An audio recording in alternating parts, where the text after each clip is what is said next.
The Italian Riviera is 2 trips wearing the same name. One side is Cinque Terre, 5 fishing villages stacked up on the cliffs, no cars. You climb for everything here. The reward is earned. The other side is Portofino, 1 harbor, pastel and polished, where the boats cost more than the houses. The default is to sit at a cafe and let the harbor do the work and you pay for it. See that big gray yacht?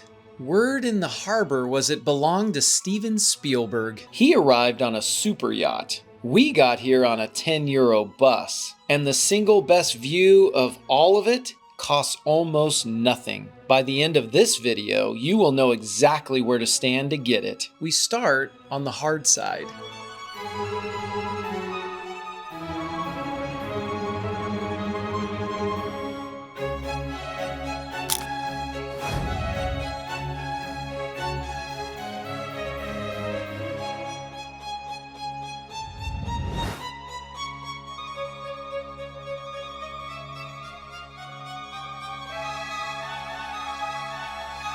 Cinque Terre means 5 lands, 5 villages strung along a few miles of cliff. Monterosso, Vernazza, Corniglia, Manarola, Riomaggiore. Cars barely reach them, and you do not need one. For most of their history, the only way in was by boat or on foot. The train arrived in the 1870s, and it is still how you move between them today.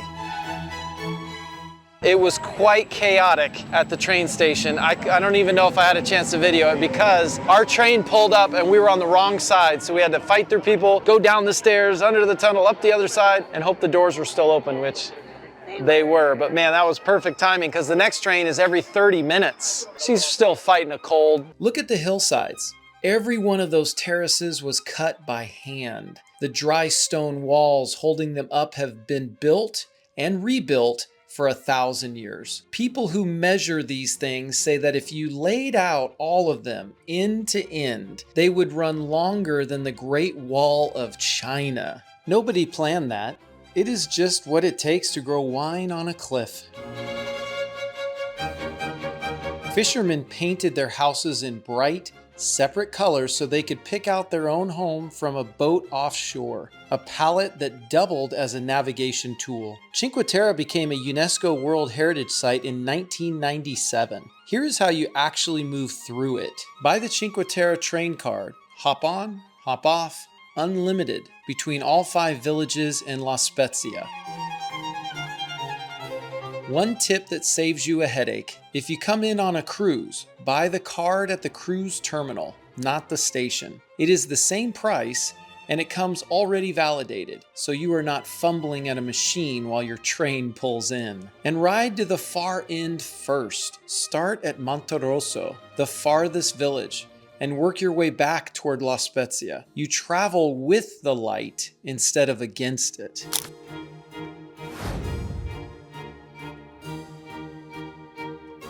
Welcome to Monterosso. This is the last stop. It's the largest of the 5. It was a seaside resort before Cinque Terre was famous, and it still feels like one. The others are villages. This one is a town. Step off the train and walk to the railing before you do anything else. From there, you can see the coastline bend away and the other villages dotted down the cliffs. That is your map for the day, and it is free.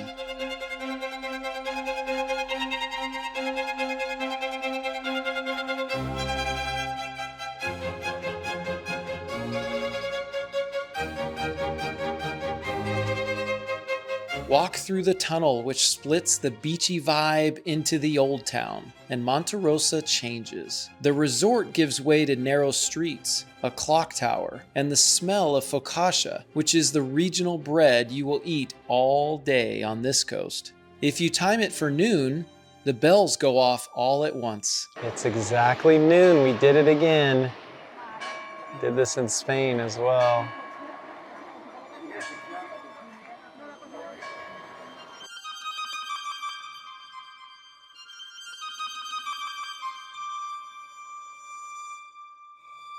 One thing you learn fast traveling with Lexi, she is a bloodhound when it comes to finding coffee. Oh, my girl. She can sniff out some coffee, let me tell you. Got my girl fueled up with some caramel latte. Now, the pizza. Finding pizza by the slice here is harder than it should be. Focaccia is everywhere. Whole pies are everywhere. An actual slice is not. We asked the shopkeeper, not a restaurant, somebody with no stake in the answer, and she sent us through the tunnel. It took a few wrong turns. It was worth it. Here is the shortcut we earned for you. When you see the clock tower, go right, past the square, and look left for a green awning near the playground. That is the slice. One of the best slices we had in all of Italy. You are welcome. You found it? Oh, and they have pizza with salami? By the slice, yes.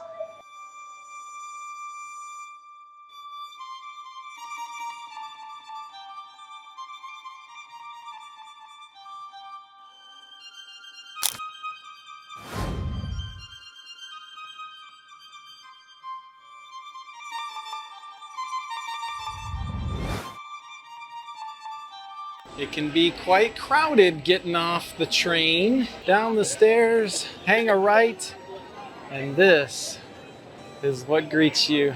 Welcome to Vernazza. Vernazza is the most beautiful of the five. Standing in the harbor, it is hard to argue. It has the only natural harbor in Cinque Terre. My girl likes some gelato. Salted caramel, I believe. Salted caramel. And which one is yours? Cream, chocolate, and nuts. Ambrosia. Oh yeah, pretty darn good. The stone tower above the water is the Doria Castle, built in the 11th century to watch for pirates. In fact, for centuries, pirates were the reason this whole coast lived up on the cliffs in the first place. Come down the station steps and hang a right. The harbor is right there.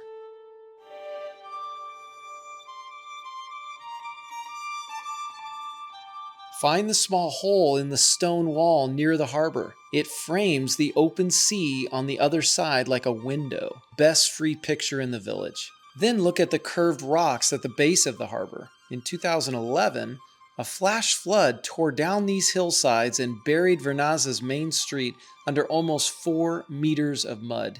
The village dug itself out by hand and rebuilt. What you are walking on is younger than it looks, and it is theirs.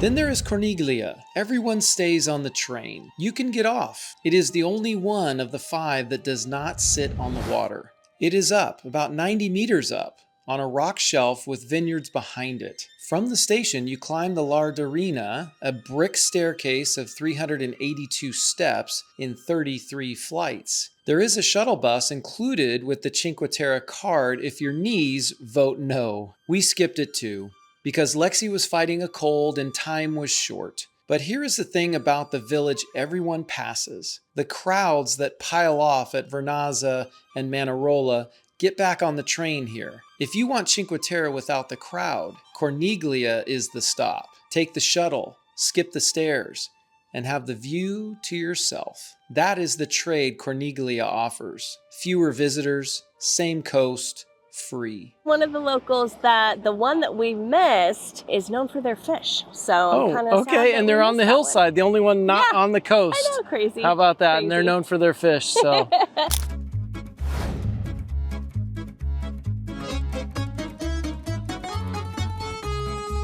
Manarola is one of the oldest villages on this coast, built on fishing and on wine. The grapes above the town go into Shakitra, a sweet wine the families here have been making for centuries on those hand-cut terraces.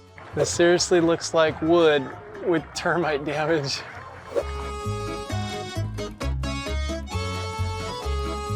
A tip the moment you arrive. Come out of the tunnel and turn right.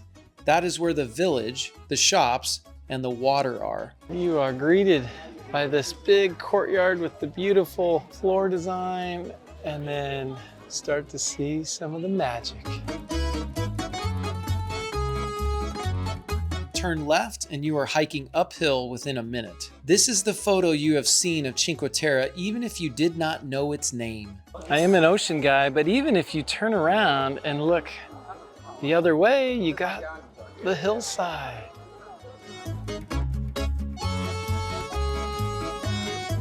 Walk all the way down to the ocean, hang a right, and follow the walking path along the bay. Look back at the village. That is the postcard, and the path costs nothing. It is so beautiful. You have to be here.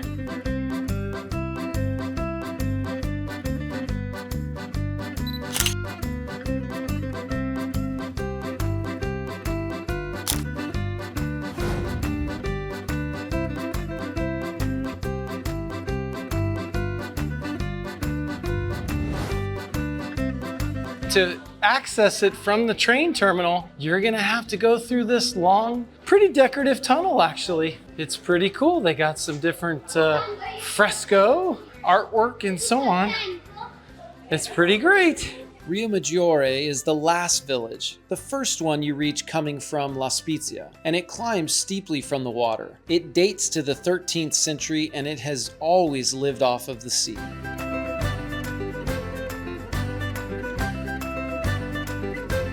Color stacked on color, all the way down to a tiny marina.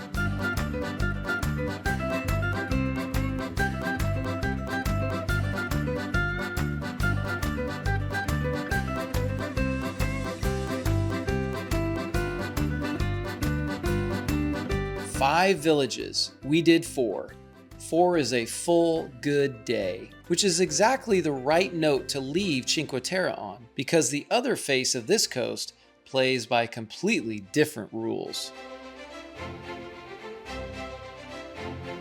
Cinque Terre charges you in effort. You climb, you sweat, you take the stairs, and the view at the top is free. An hour down the coast, there is a place that charges you in money instead. It will sell you the view with a cappuccino and a soft chair. But the best view in town is not for sale. That one you climb for. This is the other Riviera. This is Portofino. First thing to know about Portofino, there is no train station. The way in is a small bus from the next town over, Santa Margherita Ligure, about 15 minutes along a cliff road that was never built for a vehicle this size.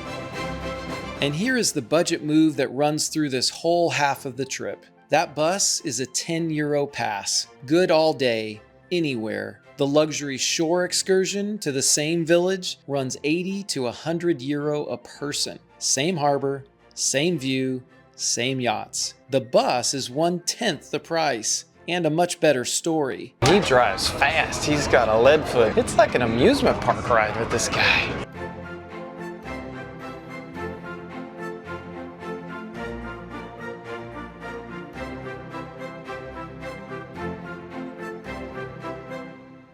You come down a gentle cobblestone street past the cafes and the hotels, and then the harbor opens up. The piazzetta, the little square at the water, is the whole point of Portofino. It started as a fishing village, and then from the 1950s on, the artists and the writers and the Hollywood crowd found it, and it never went back. The move here is not to rush.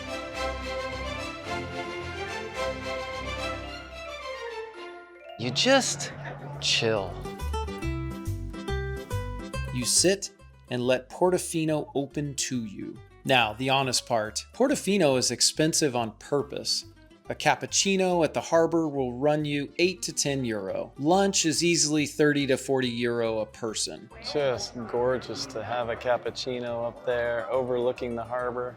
I think these guys are doing it right. You can pay it, and the view is real, or you can do what we did. Buy a focaccia, carry a bottle of water, and save the splurge for one coffee with the best seat you can find.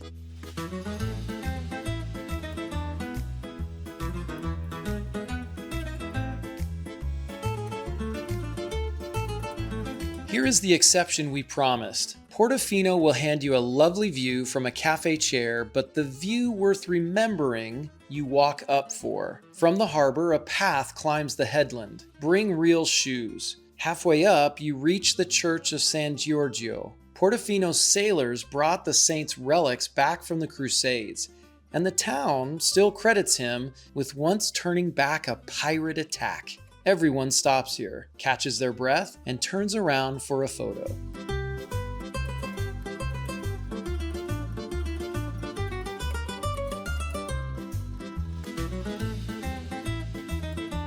Don't sit down there at the bottom with your focaccia sandwich or whatever. Put it in your backpack or whatever and hike it up on the hill and just spend 15, 20, 30 minutes enjoying all of this.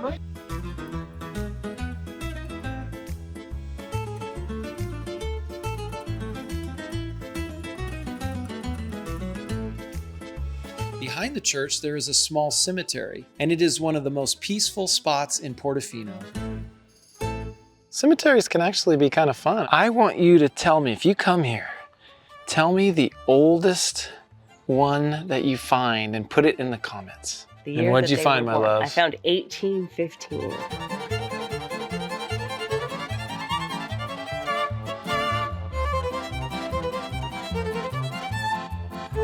At the top is Castello Brown, the highest point you can reach in Portofino, about 200 feet above the water. A fortress has guarded this headland for centuries. It takes its name from Monterosso Brown, the British consul in Genoa who bought it in the 1860s and turned a military fort into a home. The entrance is about €5 to €7. The gardens and the view earn it. I love the old doors, the craftsmanship. Look at that castle door. I have to get this on video because she actually does read stuff. Look at her. Wait, not on camera, babes. What are you doing? Come out the doors. You get the gardens overlooking Portofino. Santa Margherita in the distance.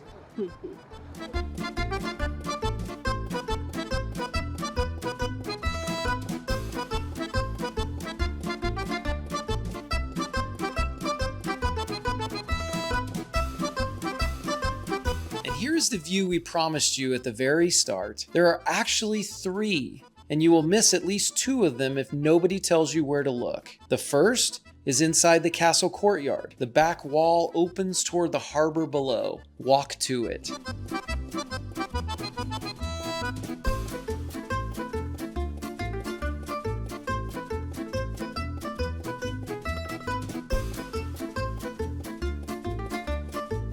The second is at the small cafe just before the castle entrance. Cold drinks, a bench, and the view opens the other way out to the open coast. That one is free.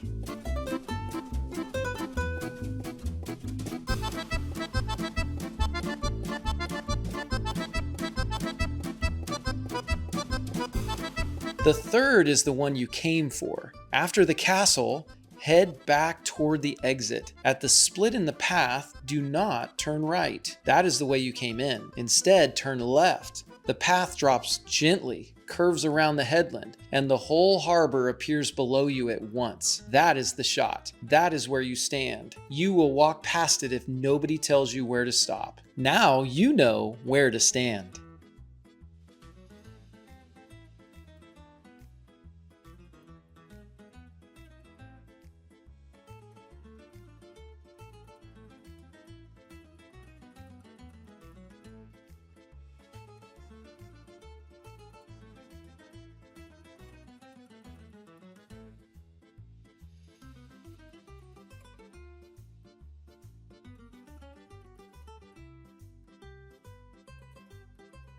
On the bus back down, the whole point of this trip floated past the window. So here is the math on Portofino. The billionaire has the yacht. We had the bus, a focaccia, one good cappuccino, and the exact spot to stand for the photo. We were looking at the same harbor. The view does not know what you paid to see it. Even riding the public bus is an amazing scenic tour.